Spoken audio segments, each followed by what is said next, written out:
ఏం బోధించి వచ్చాను? మరణకరమైనటువంటి పాపము. ఎప్పుడు మరణకరమైన పాపం వస్తుంది? దేవుని మాట వినకుండా, దేవుని మాట అశ్రద్ధ చేసినప్పుడు ప్రాణమే పోతుందంట. ఎరిగి ఎరిగి పాపం చేస్తే ప్రాణము పోతుంది. తెలియక చేసి క్షమాపణ అడిగితే దానికి ఏమున్నది? క్షమాపణ కలుగుతుంది. తెలిసి తెలిసి పాపము చేయకూడదు. ఇక్కడ మరి మరణకరమైన పాపాలు మనం చూసినప్పుడు లేవియా కాండం 10వ అధ్యాయము 1, 2, 3 వచనాల్లో అహరోను కుమారులైనటువంటి నాదాబు అబీహులు తమ ధూపకత్తులు తీసుకుని వాటిలో నిప్పులుంచి వాటి మీద ధూపద్రవ్యం వేసి యెహోవా తమకు ఆజ్ఞాపింపని వేరొక అగ్నిని ఆయన సన్నిధికి తేగా యెహోవా సన్నిధి నుండి అగ్ని బయలుదేరి వారిని ఏం చేసింది? కాల్చివేసింది. వారు యెహోవా సన్నిధిని మృతి పొందారంట. దేవుడు ఆజ్ఞాపింపని పనులు చేయకూడదు. దేవుడు అనుమతించిన పనినే చెయ్యాలి. దేవుడు అంగీకరించిన పనినే చెయ్యాలి. ప్రియమైనటువంటి వాళ్ళారా, ఈ అహరోను కుమారులు ఏంటంటే పండిత పుత్ర పరమచుంట అన్నట్టుగా మనం ఉండకూడదు. ఎరిగి ఎరిగి చెడిపోకూడదు. మీరు 2 సంవత్సరాలు నేర్చుకుంటూ ఉన్నారు. ఇవి పక్కన పెడితే కనుక మీరు పాపంలో పడిపోయినట్టే, ప్రభువుని స్తుతించలేనట్టే. ఇక్కడ ఎవరెల్లో అహరోను కుమారులైనటువంటి నాదాబు అబీహులు వాళ్ళకి తెలుసు అది అన్యజ్ఞని, ఆ మాట పలకూడదని తెలుసు. ఏంటా ఆ ధూపార్పణ వేయకూడదని తెలుసు. అనుకున్నారు ఏదో ఒకటి చెప్పేస్తే, ఏదో ఒకటి చేసేస్తే, ఏదో ఒకటి అనిపించేస్తే, అలా పరిశీలన లేకుండా, పవిత్రత లేకుండా ప్రభు సన్నిధికి అగ్ని తీసుకొచ్చారంట. అగ్ని. ఏమగ్ని అది? అది దేవుని సన్నిధికి వచ్చినప్పుడు చాలా మనం దేవుని ఆరాధిస్తాకు వస్తున్నాం. ఏ మనసుతో దేవుని ఆరాధించకు వస్తున్నాం? ఏ హృదయంతో దేవుని సన్నిధికి వస్తున్నాం? ఏ హృదయంతో దేవుణ్ణి మనం ఆరాధిస్తున్నాం అనేది మనకి గ్రహింపు ఉండాలి. వేరొక అగ్ని తీసుకొచ్చినటువంటి ఎవరిని? నాదాబుని, ఇంకెవరు? అబీహుని ఏం చేసిందంట? కాల్చివేస్తే ఆయన సన్నిధిని ఏమైనాలో చనిపోయారు. దేవుని సన్నిధిలో చనిపోయారు. ఇంకెవరు దేవుని సన్నిధిలో చనిపోయారో మీకు తెలుసా? దేవుని సన్నిధిలో దేవుని ఆరాధిస్తా వచ్చిన వాళ్ళే కదా, అవునా? చనిపోయారు. ఇక్కడ మనం చూసినప్పుడు పరిశుద్ధాత్మ కూడా మనం ఏం చేయాలంట? మోసపుచ్చేవాడుగా ఉండకూడదు. మరి పరిశుద్ధాత్మ మనతో మాట్లాడుతుంది, మన మనసుతో మాట్లాడుతుంది, మన హృదయంతో మాట్లాడుతుంది. మత్తయి సువార్త 12వ అధ్యాయము 31, 32 వచనాలు మనం చూసినప్పుడు అక్కడ ఏమని రాయబడి ఉంటుందంటే, కాబట్టి నేను మీతో చెప్పింది ఏమనగా మనసు చేయు ప్రతి పాపమును దోషణయు వారికి క్షమించబడును గాని ఆత్మవేశమైన దోషణకు పాప క్షమాపణ లేదు. మనసు కుమార్తెకి విరోధంగా మాట్లాడిన వారికి పాప క్షమాపణ కలదు గాని పరిశుద్ధాత్మకు విరోధంగా మాట్లాడు వారికి ఈ యుగమందైన రాబోయే యుగమందైన పాప క్షమాపణ లేదంట. ప్రియమైనటువంటి వాళ్ళారా, పరిశుద్ధాత్మ మన మీద, మన మధ్య సంచారం చేస్తున్నాడు. అర్థమవుతుందా? ఎవరు పరిశుద్ధాత్మకు వ్యతిరేకంగా మాట్లాడారు? ఎవరు పరిశుద్ధాత్మ యొక్క ఆలోచనని వ్యతిరేకించారు? మనం చూసినప్పుడు మరి అపోస్తుల కార్యాలు 5వ అధ్యాయంలో అక్కడ మరి అననీయ సఫీరాలో వారంట ఒక స్థలాన్ని వారు అమ్మారు. అమ్మితే ఆ రోజుల్లో మరి దేవుని యొక్క సంఘము విస్తరిస్తూ ఉంది. దేవుని యొక్క సంఘము విస్తరిస్తూ ఉంది. పరిశుద్ధాత్మ నడిపింపుతో ఉంది. అపోస్తులందరూ కూడా మరి స్థిరపడి తమ స్థిరాస్తులను అమ్మి ఏం చేస్తారంట? అమ్మినటువంటి ఆ ద్రవ్యం తీసుకొచ్చి ఎక్కడ పెడుతున్నారు? అపోస్తుల పాదాల దగ్గర పెడుతున్నటువంటి సమయంలో ఈ అననీయ సఫీరా కూడా ఏం చేశారంట? స్థలమును అమ్మి కొంత దాచుకుని అమ్మిన వేళలో కొంత తెచ్చాడంట. ఎవరైనా ముందుగా అననీయ దేవుని సన్నిధికి వచ్చాడు. అక్కడ దేవుని సేవకుడే ఉన్నారు. ఎవరైనా? పేతురు గారు ఉన్నారు. పేతురు గారు ఉన్నప్పుడు మరి పేతురు గారి దగ్గరికి తీసుకొచ్చేటప్పుడు పేతురు ఏమంటున్నాడు? చదవండి, ఆ మాట చదవండి. అపోస్తుల కార్యాలు 5వ అధ్యాయంలో మాట ఉంటుంది. అననీయ ఈ భూమి వేళలో కొంత దాచుకుని పరిశుద్ధాత్మను మోసపుచ్చుటకు సాతాను ఎందుకు నీ హృదయంలో ప్రవేశించెను? ఆగండి, చూసారా? సంఘ కార్యాలు జరుగుతున్నప్పుడు, సంఘ అభివృద్ధి కోసము అయ్యా మరి అనేక ఆత్మల రక్షణార్థమై పరిచర్య జరుగుతుండగా అక్కడ ఉన్నటువంటి అపోస్తలులందరూ కూడా ఏం చేశారంట? ఆ రోజు ఉన్నటువంటి ప్రజలందరూ కూడా తమ స్థిరాస్తులను అమ్మి ఏం చేస్తారండి? తమ అమ్మినటువంటి ఆ యొక్క ధనాన్ని తీసుకొచ్చి ఎక్కడ పెడతా ఉన్నారు? అపోస్తలుల యొక్క పాదం దగ్గర పెడుతున్నప్పుడు మరి అమ్మినటువంటి డబ్బులో కొంత ఏం చేశాడంట? సంఘంలోనికి, సన్నిధిలోకి తీసుకొచ్చి అప్పుడు పేతురికి ఎలా తెలిసిపోయింది? పరిశుద్ధాత్మ దేవుడు తెలియజేశాడు. అదే కదా, ఎవరు తెలియజేశాడు? పరిశుద్ధాత్మ దేవుడు తెలియజేశాడు. మరి తెలియజేసినప్పుడు ఎందుకు ఏమన్నాడు? అయినప్పుడు ఏదైతే బలమైన మాటలు చెప్తామో ఆ బలమైన మాటలను బయటికి వెళ్ళకోకుండా సాతాను అడ్డుకుంటుంది. ఏదైతే పరిశుద్ధమైన పను, ఏదైతే మంచి పను, ఏదైతే ప్రభుకి ఇష్టమైన పను, ఎప్పుడైతే ప్రభు బిడ్డలు బలపడే మాటలు చెప్తామో సాతాను ఏం చేద్దంట? ఆ పనికి అడ్డుపడుతుంది. ఇక్కడ ఎవరికి అడ్డుపడుతుంది? అననీయకి, సప్పీరాకి వాళ్ళని ఆ యొక్క సాతాను ప్రేరేపించిందంట. అందుకే పేతురు ఏమన్నాడు? సాతాను మిమ్మల్ని ఎలాగా ప్రేరేపించింది అన్నాడు. అక్కడ అన్నాడా? పరిశుద్ధాత్మని మోసపుచ్చుటకు సాతాను మిమ్మల్ని ఎలాగా ప్రేరేపించిందని అడుగుతూ ఉన్నాడు. ప్రియమైనటువంటి వాళ్ళారా, డబ్బు చాలా మోసం, ధనం మూలము ఏదో జగత్ అని చెప్తున్నారు. కాబట్టి ప్రియమైనటువంటి వాళ్ళారా, ఇక్కడ మనం చూసినప్పుడు పరిశుద్ధాత్మ మోసపుచ్చుటకు అన్నయ్య అక్కడికి వచ్చినప్పుడు అన్నయ్య ఏమయ్యాడు? అక్కడ అబద్ధమాడాడు. అవునా? నాదాబు అబీహులు ఎలాగైతే దేవుని సన్నిధిలో మరణించారు, ఇక్కడ అననీయ సఫీరా కూడా ఏం చేశాడా? అన్నయ్య ఏం చేశాడు? ఇంతకే అమ్మారా అని పేతురు అన్నయ్యని అడిగినప్పుడు ఇంతకే అమ్మాము అన్నాడా? కదా అన్నాడా? అబద్ధం అన్నట్టే కదా. వెంటనే ఆ పవర్ ఏం చేసింది? పరిశుద్ధాత్మ పవర్ అక్కడ పనిచేసింది. అక్కడే పాదాల దగ్గర పడి ప్రాణము విడిచినట్టు మనం చూస్తాం. అదే 3 గంటలకి ఎవరు వచ్చారు? తన భార్య అయినటువంటి సఫీరా కూడా అక్కడికి వచ్చింది. వచ్చి ఏ అమ్మా ఇంతకే అమ్మారా అంటే ఇంతకే. మీకు అర్థమైనా? ఎవరు మోసపుస్తున్నారు? వాళ్ళు అమ్మా ఇచ్చి కూడా ఏమయ్యారు? ప్రాణాలు ఎవరన్నా బలవంతం చేశారా?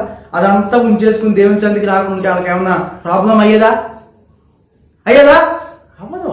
కానీ అక్కడ దేవుని సన్నిధికి వచ్చిన తర్వాత ఏమాత్రం పక్షపాతంగా మాట్లాడకూడదు. ఆ పాపం అలా రాయబడి ఉంటుంది.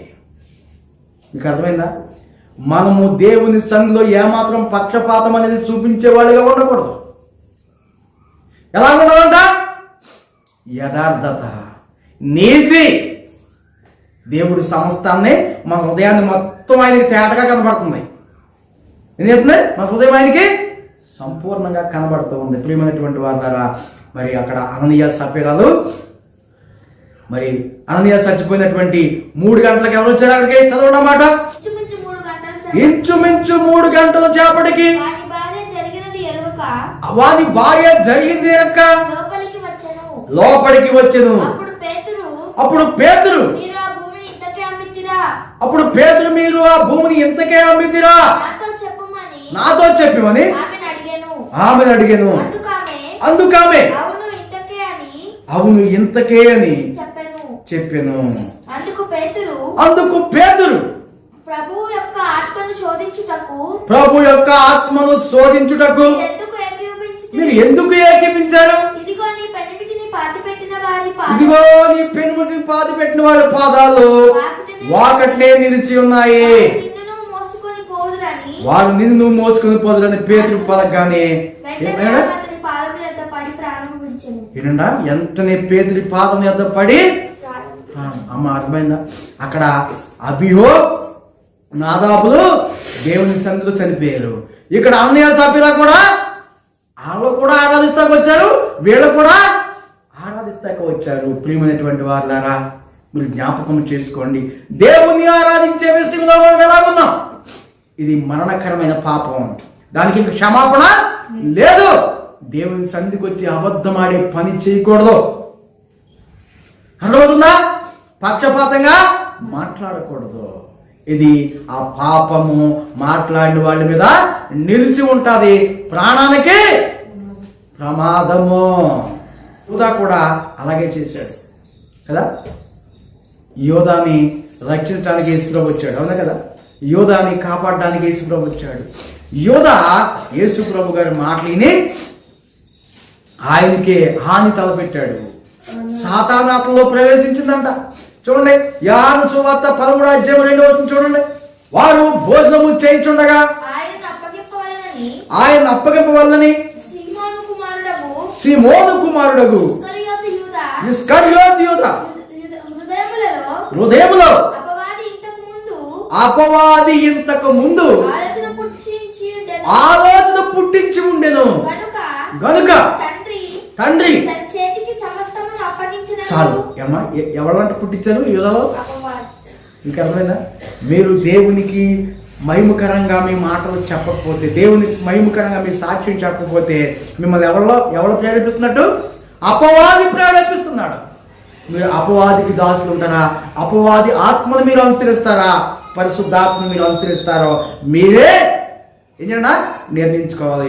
మీరు గ్రహింపు ఉండాలి. మీకు ఇది అపవాది ఆత్మ లేకపోతే దేవుని ఆత్మ అనేది గ్రహింపు ఉండాలి. ఇక్కడ ఇస్కరియోతు యూదాను ఏ ఆత్మ ప్రేరేపిస్తుంది? అపవాది. అన్య సభ్యులు ఏ ఆత్మ ప్రేరేపించింది? అపవాది, అవునా కదా. పరిశుద్ధాత్మ మోసపుచ్చుటకు సాతాను ఆత్మ వాళ్ళ ప్రేరేపించింది, అవునా కదా.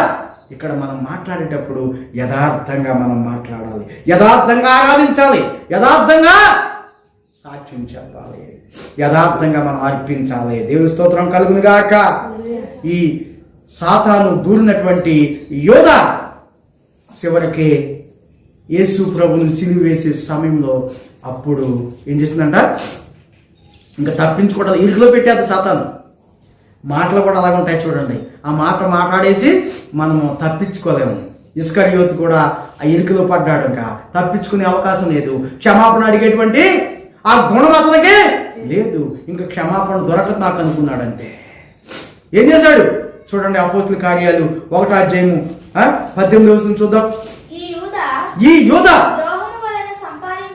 ద్రోహం వల్ల సంపాదించిన రోకలనిచ్చి ఒక పొలము కొనెను. అతడు తలకిందులుగా పడి నడిమికి బద్దలైనందున అతని పేగులన్నీ బయటకు వచ్చేసినాయి అంట. ఊరు పెట్టుకుందాం అనుకున్నాడు, కానీ అతనంట నడుముకి బదులై పేగులన్నీ బయటకు వచ్చి చచ్చిపోయాడంట. చూడండి, మత్తయి సువార్త 27:4-5 చూద్దాం. ఎవరంట? నిరపరాధి రక్తమును అప్పగించి పాపము చేసిందని చెప్పాను. వాళ్ళు ఏమంటారంట? రాణుల వాళ్ళు ఏమంటున్నారు? ఎవరితో చెప్తున్నాడు? అయ్యా మీకు నిరపరాధి రక్తం అర్పించాను నేను, అయ్యా అతను నిరపరాధిని అప్పగించాను, నిర్దోషిని అప్పగించాను అని ఆ రాణుల వారిని బతిమాలుంటే దాంతో మాకేం పని, అది నువ్వే చూసుకో అంటున్నారు ఆ రాణుల వారు. దాంతో మాకేం పని? అతడు ఆ వెండి నాణ్యములను ఎక్కడ పడేసినట్టు యోధా కూడానే దేవాలయంలో. నాదాబు అబీహులు ఎక్కడ చనిపోయారు? దేవాలయంలోనే. అన్నయ్య సభ్యులు ఎక్కడ చనిపోయారు? దేవాలయంలోనే. యోధా ఎక్కడ? దేవాలయంలో. ఆ 30 వెండి నాణ్యాలు పడవేసి ఆ వెండి నాణ్యములు తీసుకుని అతడు ఆ వెండి నాణ్యములు దేవాలయంలో పాడవేసి పోయి ఊరి పెట్టుకుని చచ్చిపోయాడంట. పశ్చాత్తాపడొచ్చు కదా. పశ్చాత్తాప పండవలేదు మనసు. ఎవడో? సాతాను చంపేస్తుంది. మాటలు మాట్లాడేసిన తర్వాత దాన్ని వెనక్కి తీసుకోవడానికి ఉండదు. ఇంకా అర్థమైందా? కాలు జారితే పక్కకు తీసుకొచ్చాడ, నోరు జారిపోతే ఇంకా తీసుకోలేము. ఇంకా ప్రియమైనటువంటి వారులారా, ఆ మాట మీ యొక్క నోట్లోంచి బయటికి రాకముందే మీరు సరి చేసుకోవాలి. అర్థమవుతుందా? ఇక్కడ యోధాకి ఇంకా అవకాశము లేదు. పోయి ఏం చేశాడంట? ఊరు పెట్టుకుని ఎక్కడ పడేసాడు? ఎటుకొచ్చి దేవాలయంలో. అన్నయ్య ఎక్కడ పట్టుకొచ్చారు? దేవాలయంలోకి. నాదాబు అబీహును ఎక్కడ తీసుకొచ్చారు? ప్రియమైన వారులారా, ఇది దేవాలయం అని మనకేముండాలి? గుర్తు ఉండాలి, జ్ఞాపకం ఉండాలి. దేవాలయంలో దేవుణ్ణి మోసగించే విధంగా ఉండకూడదు. దేవాలయంలో ఎవరున్నారు? దేవుడు ఉన్నాడు, ఆ పక్కనే సాతాను కూడా ఉన్నాడు. దేవుణ్ణి మోసగించే సాతాను కూడా ఆ పక్కనే ఉండి దేవుణ్ణి ఆరాధించే వాళ్ళని ఆరాధించకుండా అడ్డుపడతా ఉంది. అర్థమవుతుందా మీకు? ఎక్కడ ఉంటుందని సాతాను కూడా దేవుని ఆలయంలో ఉంటుందంట. దేవుడిని బిడ్డలు మోసగించడం కోసం ప్రియమైనటువంటి వల్ల. కాబట్టి చూడండి, మాట వినకపోతే ఏమవుతారంట? సామెతల గ్రంథము 6:15 చూడండి. కాబట్టి ఎలా వస్తుందంట? ఆపద వారి మీదకి హఠాత్తుగా వచ్చిన ఇంకా తప్పించుకునే అవకాశం ఉండదు. వారు తిరిగి లేకుండా ఆ క్షణమందే నలగగొట్టబడతారంట. ప్రియమైనటువంటి వాళ్ళారా, మాట తప్పేవాళ్ళు ఏమవుతారంట? తిరుగు లేకుండా హఠాత్తుగా ఆపద వారి మీదకి వస్తుందంట. సామెతల గ్రంథము 29వ అధ్యాయము 1వ వచనం చూద్దాం. చూడండి, ఎన్నిసార్లు గద్దించినను లోపడని వాడు, ఎన్నిసార్లు గద్దించిన లోపడిన వాడు మరి తిరిగి లేకుండా హఠాత్తుగా నాశనం అగును. అమ్మా, హఠాత్తుగా నాశనం అయిపోతారంట ఆలయంలోనే. ప్రియమైనటువంటి వారు లాగా మనము ఈ అవకాశాన్ని, ఏ అవకాశాన్ని, ఎంత ఆటంకం ఉన్నదంటే అంత ఆటంకం ఉన్నది. అర్థమైందా? ఎన్నిసార్లు గద్దించినను లోబడని వాడు మరీ తిరిగి లేకుండా అయిపోతాడంట, హఠాత్తుగా నాశనం అయిపోతాడంట. ప్రియమైనటువంటి వాళ్ళారా, ఈ ఉదయ కాలంలో మనం ఏ విధంగా దేవుని సన్నిధికి వస్తున్నాం, ఏ విధంగా మనం అర్పిస్తున్నాం అనేది మనము జ్ఞాపకం పోయాక ప్రభా ప్రభా అంటే అదే అవకాశం ఉంటుందా? ప్రాణం ఉండగానే ప్రభు దగ్గర మనం ఏం చేయాలి? పశ్చాత్తాపపడాలి. ప్రభు సన్నిధిలో ఉన్నామని గుర్తు ఉండాలి. దేవుని చెప్పిన మాట వినకపోతే పరిస్థితులన్నీ కూడా ఎలా ఉంటాయంట? చాలా కష్టతరంగా ఉంటాయి. చూడండి, ఇప్పుడు కూడా దేవుడు మనకు ఒక అవకాశం ఇస్తూ ఉన్నాడు. మనం కూడా దేవుడిని ఆరాధిస్తా వచ్చాం. ఆయనకు అర్పించే విషయంలో, ఆయన ఆరాధించే విషయంలో, ఆయన శరీరం తీసుకునే విషయంలో, ఆయన రక్తాన్ని త్రాగే విషయంలో మనం పవిత్రులుగా తీసుకుంటున్నామా, అపవిత్రులుగా తీసుకుంటున్నామో మనల్ని పరీక్షించుకోవాల్సినటువంటి సమయం దేవుడు మనకి ఇచ్చాడు. మనము హఠాత్తుగా మరణించుకోకుండా, అపవాది చేతిలో పడుకోకుండా ఉండాలంటే మనం ఏం చేయాలంట? ఆయన సన్నిధిలో మనం పరీక్షించుకోవాలి. చూడండి, 1 కొరింథీయులకు రాసిన పత్రిక 11వ అధ్యాయము 29-30 వచనాలు మనం చూద్దాం. చూడండి, ఏంటమ్మా మనం ఏం తీసుకుంటున్నాం? ప్రతి వారమును ప్రభు శరీరాన్ని, ప్రభు రక్తాన్ని చదువుతున్నాం.